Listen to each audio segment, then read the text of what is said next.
O apartamento do Hertos era o ponto de encontro no começo dos anos 70. Eu era estudante, estava entrando na escola de arquitetura, enfim. Então, todo fim de semana era comum a gente ir à casa do Hertos, ver as informações do que estava acontecendo, as revistas que eles recebiam, tudo.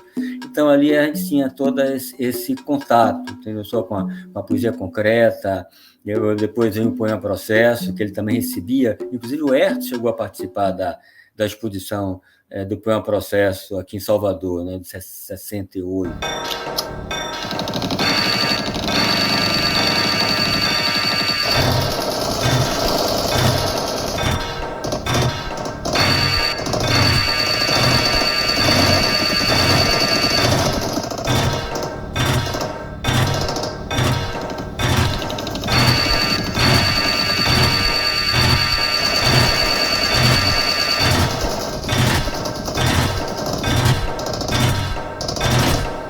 Então, é uma confusão na minha cabeça muito grande, poesia visual, a poesia escrita, a poesia concreta, o poema processo, depois nesse período, quer dizer, história também, arte conceitual. Então, essa relação entre o espaço, a visualidade, o texto, a visualidade, a palavra, enfim, ocupar o espaço. Então, isso tudo foi tomando conta do meu trabalho. E por aí eu venho desenvolvendo nesses eixos, eu venho desenvolvendo o meu trabalho até hoje.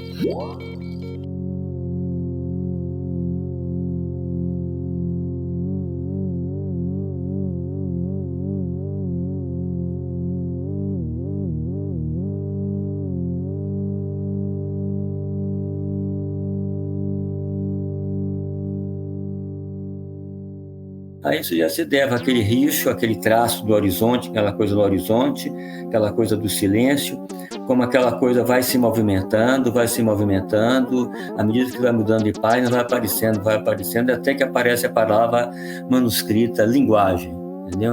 Coisa assim, aparece a comunicação, você entra no mundo da linguagem.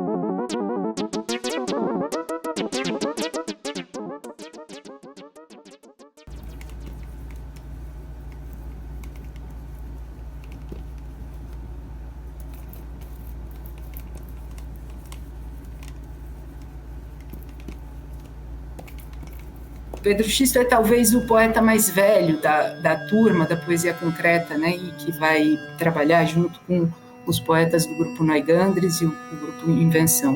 Ele nasce em Pernambuco em 1901 e depois vive em Recife e tem um desenvolvimento da carreira na Bahia.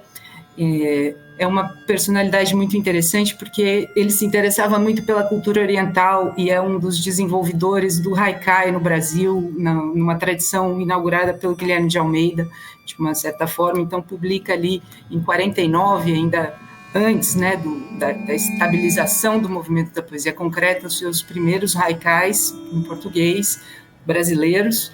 E em 59, muito rapidamente, já entra em contato com o grupo Noigandres e faz parte do grupo Invenção. É um poeta que trabalha, então, no encontro, né, dessa poesia do haikai, dessa forma japonesa, com a poesia concreta.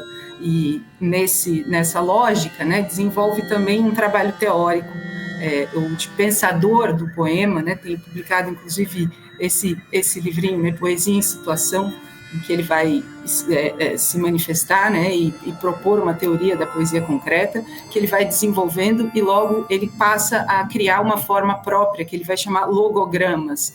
Então, são palavras, né, ou expressões ali que atomizam um tipo de pensamento, a síntese de uma ideia poética.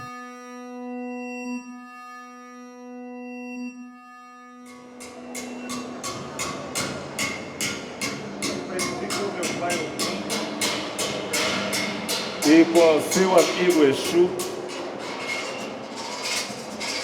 a nunca ficar parado, para que o inimigo pense que tem sempre mais de um, combatendo do meu lado.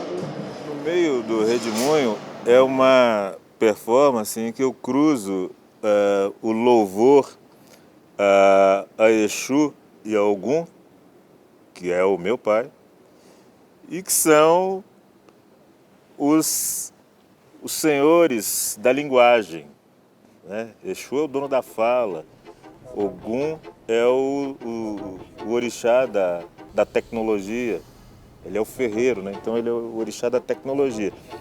E tudo isso entrecortado por um texto, um capítulo do meu livro de memórias, Sonhei com o Anjo da Guarda o Resto da Noite, em que eu falo sobre um dos meus grandes prazeres, que é a deambulação, que é o bordejo pelas ruas do centro das cidades por onde eu passo. Mais pobre, mais negro. O quanto mais negro, mais alvo. O quanto mais alvo, mais morto. O quanto mais morto, mais o quanto mais pobre, mais negro. O quanto mais negro, mais alvo. O quanto mais alvo, mais morto. O quanto mais morto, mais o quanto mais pobre, mais negro. O quanto mais negro, mais alvo. O quanto mais alvo, mais morto. O quanto mais morto, mais o. Eu faço sempre nessa performance a leitura mesmo, desse capítulo, enquanto vou dançando.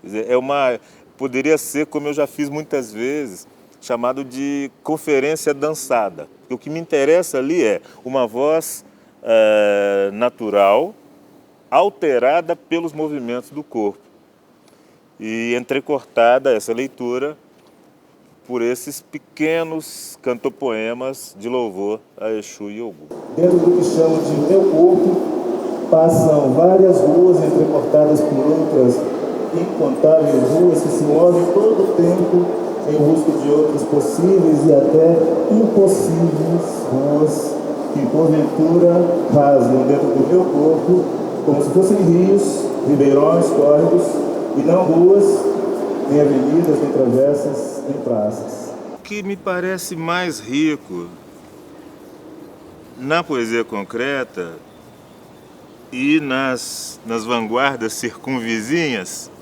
é essa,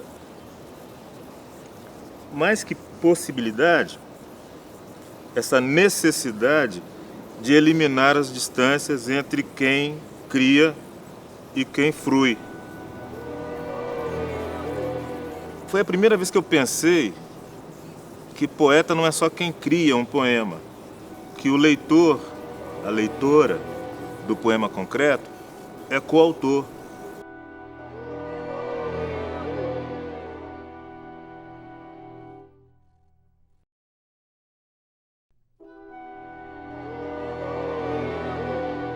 E a pessoa, em algum momento, ela percebe que o conhecimento que ela tem em alguma prática, sei lá, no bordado, por exemplo, aprendeu a bordar na infância e aprendeu sobre tramas, sobre linhas, que isso pode ser importante na fruição de um poema concreto.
A importância, né, enorme do concretismo do Brasil, particularmente do núcleo aí em São Paulo, né, os irmãos Campos, Augusto e Haroldo, mais o Décio, né, Décio Pignatari, há um raio, né, de ação muito grande em todo o país e até internacional, né.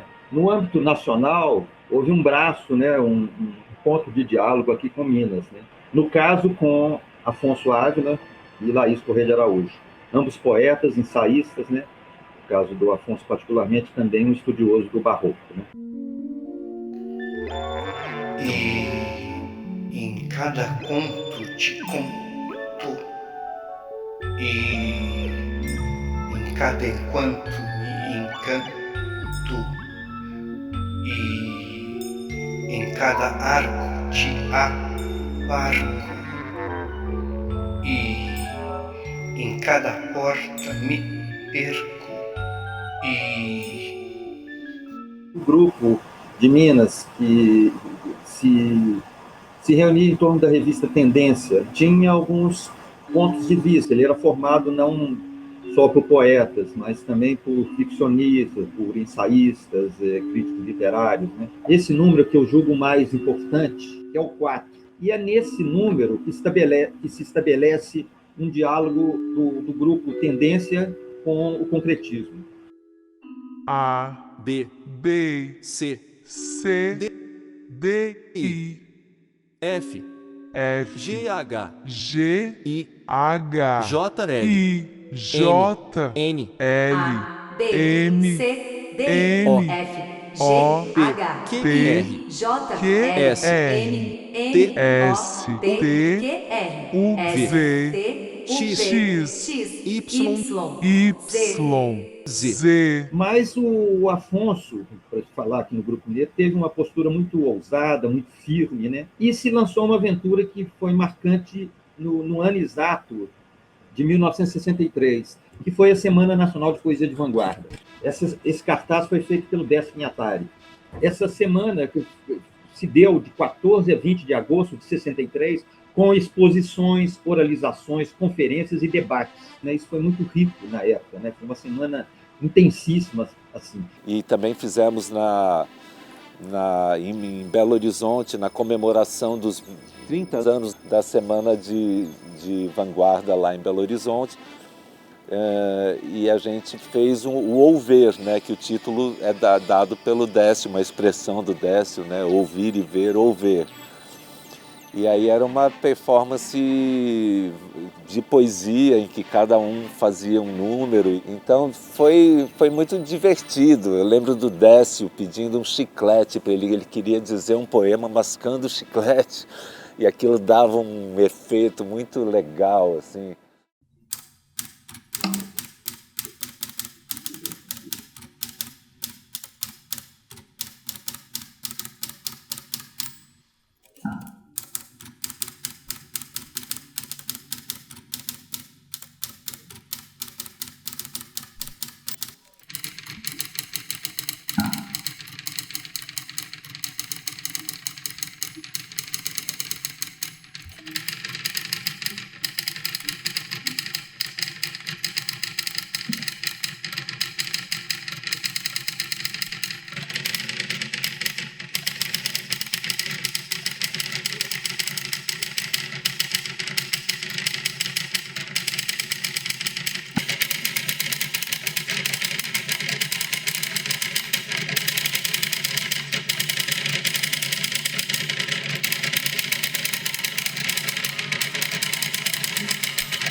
A vanguarda concreta foi um movimento moderno e nós estávamos em um período desenvolvimentista, a industrialização, o crescimento de vários mecanismos de modernização tinham um espaço mais significativo em São Paulo, e chegando ao Ceará, um estado, digamos, ainda afastado,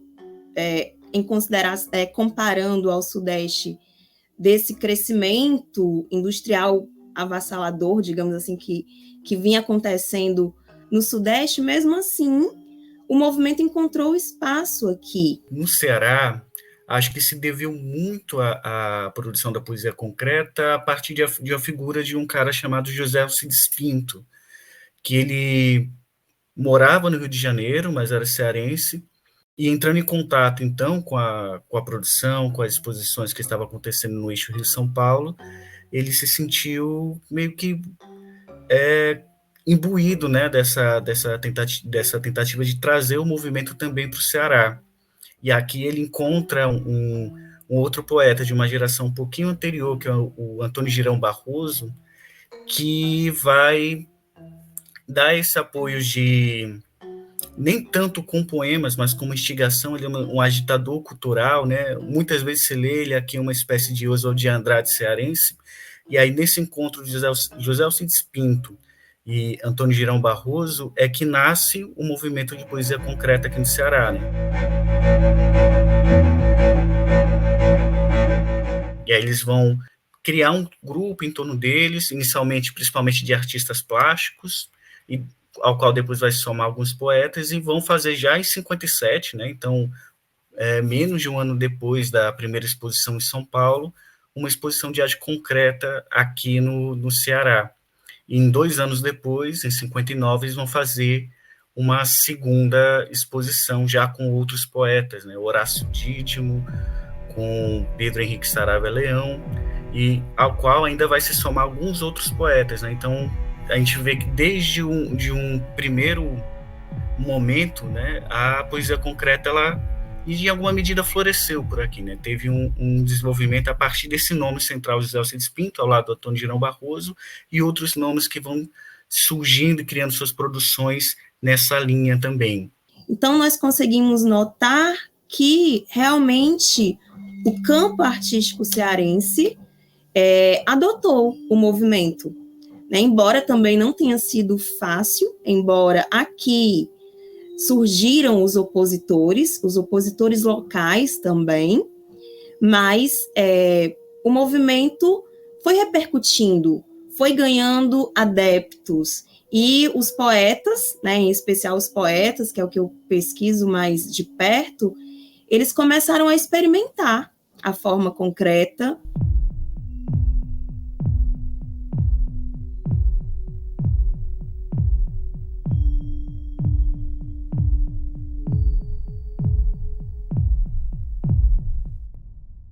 Então, eu percebo que essa repercussão do movimento, ela foi muito válida e significativa, né, para um estado considerado periférico naquele momento.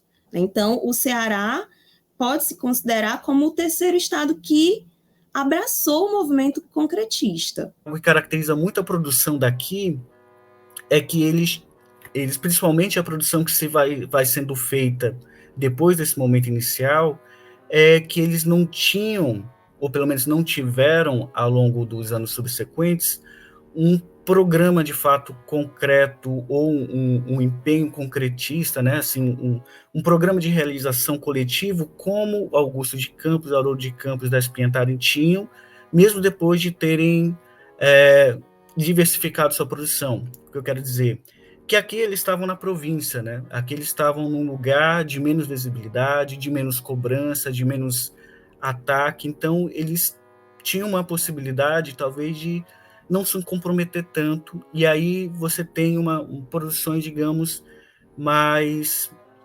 livres quanto a isso, né?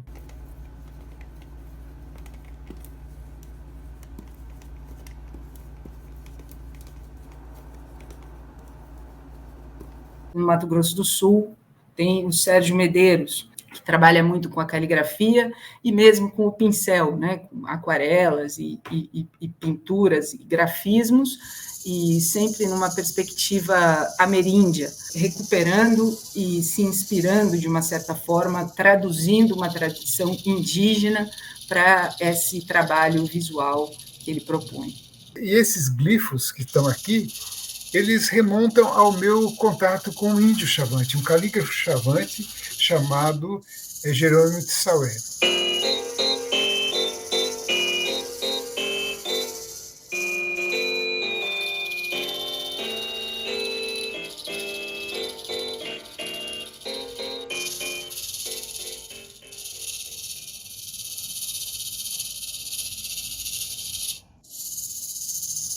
E nos tempos mais atuais, esse legado vem já bastante misturado com outras práticas, como a performance, ou a poesia sonora, ou a arte sonora, né?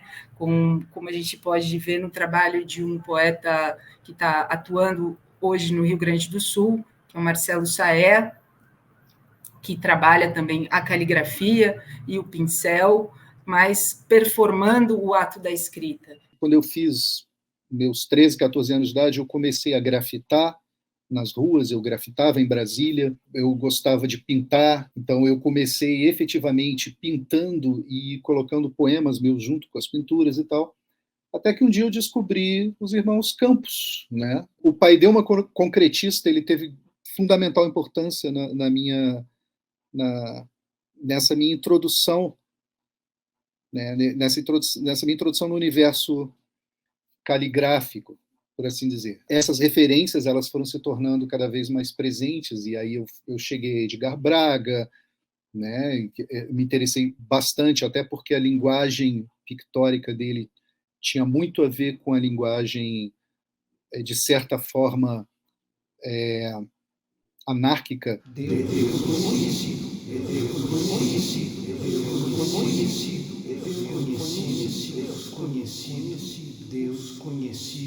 A irregularidade dos traços me interessava e ainda me interessa, né? A imperfeição desses traçados, a organicidade da escrita, né? Essa inadequação a parâmetros normativos, né? Hierárquicos. A caligrafia, para mim, é como se fosse uma correlação com o som que a gente emite. Então, muitas vezes eu procuro estar fazendo a caligrafia de acordo, eu imagino como aquilo está sendo oralizado.